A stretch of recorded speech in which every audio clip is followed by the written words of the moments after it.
Fala, galerinha! Seja bem-vindo à nossa aula de Física para a terceira série do ensino médio. Eu sou o professor Fontinelli. Falarei hoje sobre eletrodinâmica, corrente elétrica, conteúdo importantíssimo para a terceira série do ensino médio e para você também não pegar choque, beleza? Vamos lá então. A nossa expectativa de aprendizagem hoje é compreender o conceito de eletricidade, condutores, isolantes, corrente elétrica e suas aplicações. Mas olha só, você sabia que a cada 2 dias, pelo menos uma pessoa morre devido à corrente elétrica no Brasil? Essa corrente elétrica pode ser choque elétrico ou descarga elétrica. Toda matéria vai ter átomos e esses átomos vai ter prótons e elétrons. E esses prótons e elétrons vão ter o quê? Justamente a carga elétrica. Quando você toca em alguma superfície, em algum elemento, e você não pega choque elétrico, é porque ele está com uma descarga elétrica zerada, não tem voltagem, não tem excesso de carga elétrica. Porém, quando a gente analisa o elétron e o próton, aqui o elétron e o próton, 1,6 vezes 10 elevado a menos 19 coulomb. Essa é a carga elétrica do elétron e do próton, só muda o sinal desses caras aí. Agora observa o detalhe, esse valor é muito pequeno, então somente quando você tem um excesso muito grande dessas cargas que vai produzir um choque elétrico em você. E no átomo que nós estamos vendo aí na tela, o que nós vamos observar? Que os elétrons, eles ficam o quê? Se movimentando ao redor do núcleo. Então essa facilidade de movimentação dos elétrons faz com que você pegue justamente o choque elétrico, que é justamente devido ao quê? A corrente elétrica, a movimentação dos elétrons. Beleza? E como evitar isso? É justamente através dos isolantes, ou facilitar através dos seus condutores. E aí você lembra lá, o que é um condutor elétrico, o que é um isolante elétrico? O que eu posso utilizar para isolar isso aí? Bem, para isolante você pode usar o quê? Borracha, madeira e até água pura, não essa água de água mineral que a gente compra na garrafinha não, tá pessoal? E a madeira tem que ser madeira seca. Esses são o quê? Isolantes elétricos. Quando você tem um condutor, o que são condutores, pessoal? Madeira molhada, você tem metais, água impura, que é a 99,9%, né? Apenas água destilada, que vai ser essa água pura, que é um isolante, o corpo humano, entre outros. Beleza? E aí você tem que ter um cuidado, porque o fio de alta tensão, ele pode ter até 13.800 volts. Então, se você está vendo uma pessoa pegar choque elétrico, o que você tem que fazer? Desliga a fonte, vai no disjuntor e desliga. Fio de alta tensão, voltagem muito alta, muito perigoso para você pegar choque elétrico. Beleza? Nunca toque uma pessoa que esteja pegando choque, senão você vai ficar preso lá também, pegando choque, ok? Então, olha só, pessoal, e como é que eu diferencio condutores de isolantes? Aqui nós temos 5 átomos e esse vermelhinho aí são os meus elétrons ao redor do meu núcleo em preto. E aí o que eu observo? Esse elétron, se for um condutor, em um condutor, ele vai ter facilidade de sair. Esses elétrons que eu vou chamar de elétrons livres. Esses elétrons livres não tem 1 ou 2, tem milhares de elétrons livres quando ele é um condutor. Então, qual é a característica do condutor? É que ele vai ter elétrons livres, principalmente nos sólidos. E aí observa, mas essa movimentação de saída e voltar elétrons é comum. Então, esse elétron ele pode voltar também. E essa velocidade é muito rápida, na ordem de 10 elevado a 6ª metros por segundo, ou seja, 1 milhão de metros por segundo. Beleza?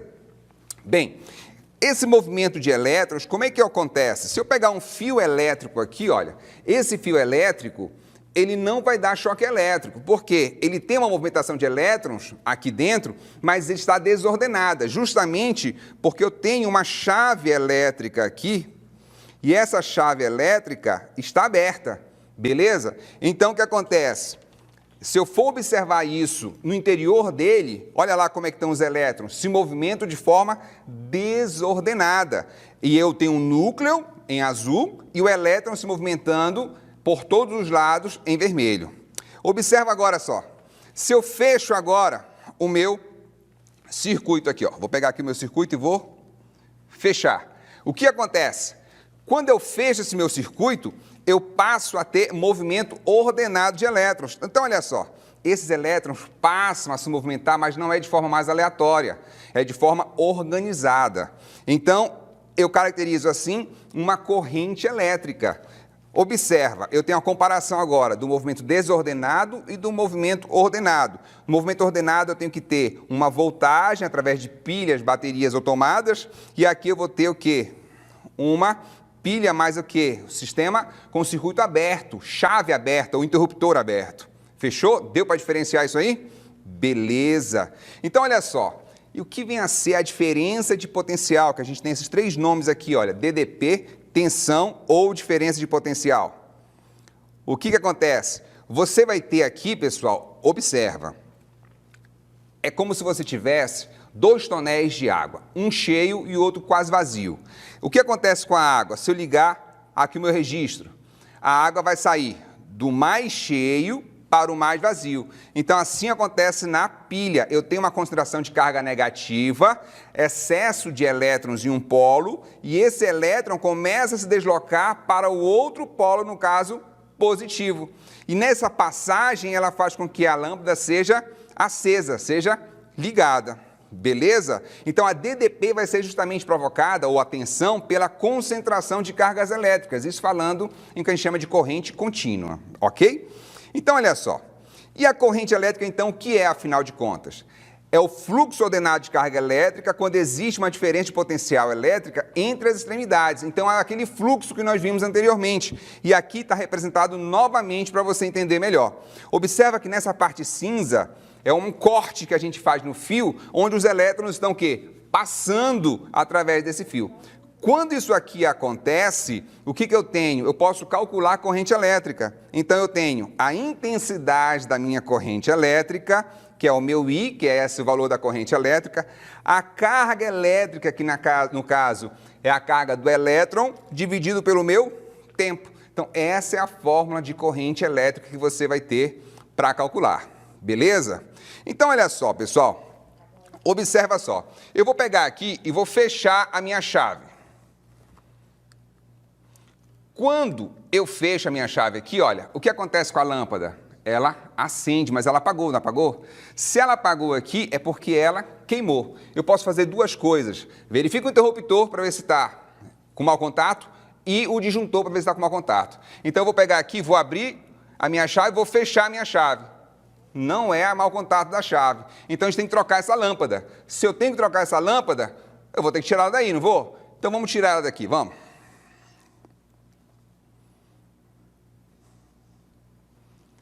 Vamos tirar essa lâmpada daqui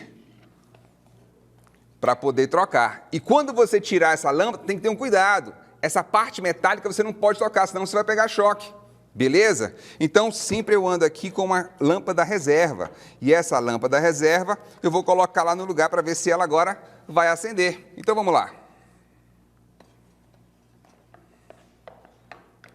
Beleza! Agora sim, olha só, a minha lâmpada ligou. Por quê? Porque o meu circuito está fechado, a corrente elétrica está passando por ela aí. Beleza? Então, olha só, pessoal, a gente tem que analisar um outro fator, que é justamente o sentido dessa corrente elétrica. O que nós vamos verificar? Que nós temos aqui, se eu tivesse uma lupa muito forte e eu colocasse nesse fio, o que acontece? Colocasse nesse fio, o que acontece? Eu ia observar que esses elétrons se movimentando do polo negativo para o polo positivo. Essa movimentação do elétron aqui, olha, do polo negativo para o polo positivo, é o que nós chamamos de sentido real da corrente elétrica. Agora, quando nós temos, lá no século XVIII, que foi descoberto o elétron, tá certo? Nós não sabíamos que esse elétron que se movimentava. Resultado disso é que pensávamos, os físicos pensavam na época, que os prótons é que se deslocavam. A carga era positiva e não negativa. Então, ficou-se pensando que a corrente se agia nesse sentido. E aí ficou conhecido esse sentido como o sentido convencional da corrente elétrica. Esse sentido convencional da corrente elétrica se utiliza até hoje. E aí nós vamos ter o quê, pessoal? Nós vamos ter que nós temos o sentido real da corrente e o sentido convencional que nós utilizamos normalmente para resolver as questões. Beleza? Bem, Para fechar, vamos fazer uma questãozinha aqui pra gente, olha, sobre corrente elétrica, que fala assim, olha, pela secção de reta de um condutor de eletricidade, passam 12 coulombs a cada minuto. Nesse condutor, a intensidade da corrente elétrica em amperes é igual a... Então, eu tenho corrente elétrica, qual é a fórmula mesmo que nós vimos lá atrás? A variação da carga sobre a variação do meu tempo. Quanto é a minha carga? 12 coulombs. Lembra que a unidade de carga elétrica é dada em coulombs. A cada minuto, ou seja, tem que passar para segundos. Um minuto tem quantos segundos? 60 segundos. Eu vou simplificar aqui por 6. Aqui em cima vai ficar 2, aqui em cima vai dar 10, não é isso? Macetinho, quando eu tiver divisão por 10, por base 10, seja 10, 1000, o que eu faço? Só ando a vírgula para o mesmo lado, em cima e embaixo. Então, vou andar aqui embaixo e vou andar aqui em cima. Resultado, eu tenho 0,2 em cima sobre 1 embaixo. Esse 1 embaixo é neutro, então a minha corrente elétrica vai ser o quê?